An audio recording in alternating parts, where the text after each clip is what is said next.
மங்கள பட்டினில் மணக்கோலம் விவாகா வழங்கும் சுபமுகூர்த்த பட்டு தி Chennai silk D நகர் வேளச்சேரி குரோம்பேட் மற்றும் திருவள்ளூர். இன்னும் சற்று நேரத்தில் திமுக இளைஞரணி மாநில மாநாடு தொடங்க உள்ள நிலையில் தொண்டர்கள் கூட்டமாக வர தொடங்கியுள்ளனர். இதுகுறித்த கூடுதல் விவரங்களோடு நேரலையில் இணைகிறார் எமது செய்தியாளர் பாரி கார்த்திக். வணக்கம். இன்னும் சற்று நேரத்தில் திமுக இளைஞரணி மாநில மாநாடு தொடங்க உள்ளது. தற்போதைய கள நிலவரம் குறித்தான விவரங்கள். வணக்கம். இன்னும் சற்று நேரத்தில் திமுகவினுடைய இரண்டாவது இளைஞரணி மாநாடு துவங்க இருக்கிறது. குறிப்பாக சேலம் பொறுத்த வரைக்கும் ஒரு திருவிழா கோலமாக இந்த இடம் காட்சி எடுத்துக் கொண்டிருக்கிறது. குறிப்பாக கிட்டத்தட்ட தமிழகம் முழுக்க இருக்கக்கூடிய தொண்டர்கள் 10 லட்சம் பேர் இந்த மாநாடுக்கு திரள்வார்கள் என்று ஏற்கனவே கூறப்பட்ட நிலையில் அதற்கான வருகைக்கான பணிகளும் தற்போது துவங்கியிருக்கிறார்கள். குறிப்பாக இன்றைய அதிகாலையிலிருந்தே தொண்டர்கள் அதிக அளவில் பெத்தநாயக்கம் பாளையத்தில் இருக்கக்கூடிய இந்த மாநாட்டு திடலுக்கு வந்திருக்கிறார்கள். குறிப்பாக நாம் இப்போது நின்று கொண்டிருக்கும் இந்த மேடையில் தான் இந்த மாநாடு நடைபெற இருக்கிறது. இந்த மேடையை பொறுத்த வரைக்கும் 50 சேர்கள் வைக்கப்பட்டிருக்கின்றன. குறிப்பாக தமிழ்நாடு முதலமைச்சர் திரு மு.க. ஸ்டாலின், அதேபோல அமைச்சர் உதயநிதி உள்ளிட்ட பல்வேறு அமைச்சர்கள் மற்றும் திமுகவுடைய முக்கிய நிர்வாகிகள் இந்த சேரில் தான் அமர இருக்கிறார்கள். 50 சேர்கள் முக்கிய நிர்வாகிகளுக்காக, திமுகவுடைய தலைமை கழக நிர்வாகிகளுக்காக அமைக்கப்பட்டிருக்கிறது. அதே போல மேடைக்கு கீழே இருக்கக்கூடிய தொண்டர்கள் அமரும் பகுதிக்கு முன்னதாக இருக்கக்கூடிய அந்த விஐபி கேலரியில் நாடாளுமன்ற உறுப்பினர்களுக்கு தனித்தனி இருக்கையும், அதே போல சட்டமன்ற உறுப்பினர்களுக்கு தனித்தனி இருக்கையும் என மேலும் அமைச்சர்களுக்கும் தனித்தனி இருக்கையும் வைக்கப்பட்டிருக்கிறது. குறிப்பாக அனைவருக்குமே அவரது பெயர்களோடு கூடிய ஒரு நாற்காலி அமைக்கப்பட்டிருக்கிறது. வேறு யாரும் அங்கு அமர்ந்துவிடக்கூடாது என்பதற்காக ஒவ்வொரு நாற்காலிலும் நாடாளுமன்ற உறுப்பினர், சட்டமன்ற உறுப்பினர், அதே போல உள்ளாட்சி பிரதிநிதிகள், மேலும் கட்சியில் இருக்கக்கூடிய மாவட்ட செயலாளர்கள் மற்றும் அமைச்சர்கள் என அனைவரும் பெயரும் அதில் வைக்கப்பட்டிருக்கிறது. குறிப்பாக உள்ளாட்சி பிரதிநிதியாக இருக்கக்கூடிய மேயர்கள் பெயரும் ஒட்டப்பட்டிருக்கிறது.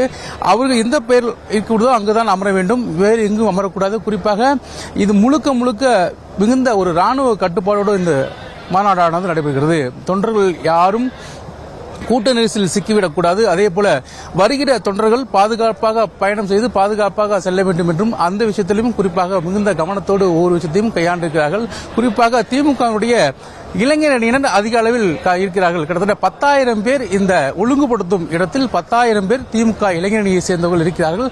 அவர்கள் தொடர்ச்சியாக யாரால் எங்கே அமர வேண்டும் என்றும் அவர்களுக்கு அறிவுரை கூறி வருகிறார்கள். குறிப்பாக தொண்டர்களுக்கு தனியாக கேலரிகள் ஒதுக்கப்பட்டு அவர்களுக்கு உணவு உள்ளிட்ட பொருட்கள் கொடுக்கிறார்கள். அதே போல அவர்கள் பாதுகாப்பாக இங்கு வந்து அமர்வதற்கும் பாதுகாப்பாக இங்கிருந்து செல்வதற்கும் பல்வேறு ஏற்பாடுகள் செய்யப்பட்டிருக்கிறது. போதுமான அளவு காவல்துறையும் கிட்டத்தட்ட 10,000க்கும் மேற்பட்ட காவல்துறையும் இந்த மாநாட்டில் ஈடுபட்டிருக்கிறார்கள். அவர்களும் தங்கள் பொதுமக்கள் அதிகமாக கூடுவதால் தங்கள் பாதுகாப்பு பணிகளும் அவர்களும் ஈடுபட்டிருக்கிறார்கள். கிட்டத்தட்ட இளைஞர்களை சேர்ந்த 10,000 சீருடைய இந்த இளைஞர்கள் இந்த மாநாட்டு பணியில் ஈடுபட்டிருக்கிறார்கள். இந்த மேடையில் நாம் பார்த்துக் கொண்டிருக்கும் பொழுது கிட்டத்தட்ட 4 பேரின் புகைப்படம் இருக்கிறது. இந்த 4 பேரின் புகைப்படத்தான் முதலமைச்சர் அவர்கள் மலர்தூவ இருக்கிறார்கள். தற்போது நாம் இங்கே கிண்டு கொடுக்கக்கூடிய இந்த மேடை பகுதியில் தான் 4 பேரின் தந்தை பெரியார், பேரறிஞர் அண்ணா, அதே போல கலைஞர், அன்பழகன் என இந்த 4 பேரும் திராவிட இயக்கத்தில் மிக முக்கியமான 4 தலைவர்களின் படங்களும் வைக்கப்பட்டிருக்கின்றன. அந்த படங்களுக்கு மலர் தூவி மரியாதை செய்த பின்புதான் இந்த மாநாடு துவங்கியிருக்கிறது.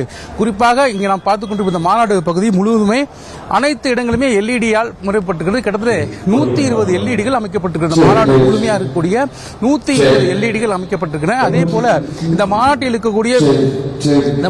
இருக்கக்கூடிய பல்வேறு சிறப்பு அம்சங்களில் ஒன்றாக யாரும் எந்த இடமும் அதிக அளவு மக்கள் கூடாதவனும் அனைவரையும் தனித்தனியாக பார்த்து வைத்திருக்கிறார்கள். தற்போது நாம் பார்த்துக் கொண்டிருக்கிற இந்த இடமானது தற்போது தொண்டர்கள் வருகை தமிழகம் முழுக்க இருக்கக்கூடிய பல்வேறு இடங்களில் தொண்டர்கள் தற்போது இந்த மாநாட்டு பந்தல்கள் ஏற்கனவே திமுக சார்பில் இந்த மாநாடு வருகின்ற நாடாளுமன்ற தேர்தலுக்கான நுழைவாயிலாக பிரச்சாரத்துக்கு இருக்கும் என்று ஏற்கனவே கூறியதன் அடிப்படையில் தற்போது தமிழகத்திலிருந்து பல்வேறு மாவட்டங்களிலிருந்து தொண்டர்கள் கூடி வருகிறார்கள்.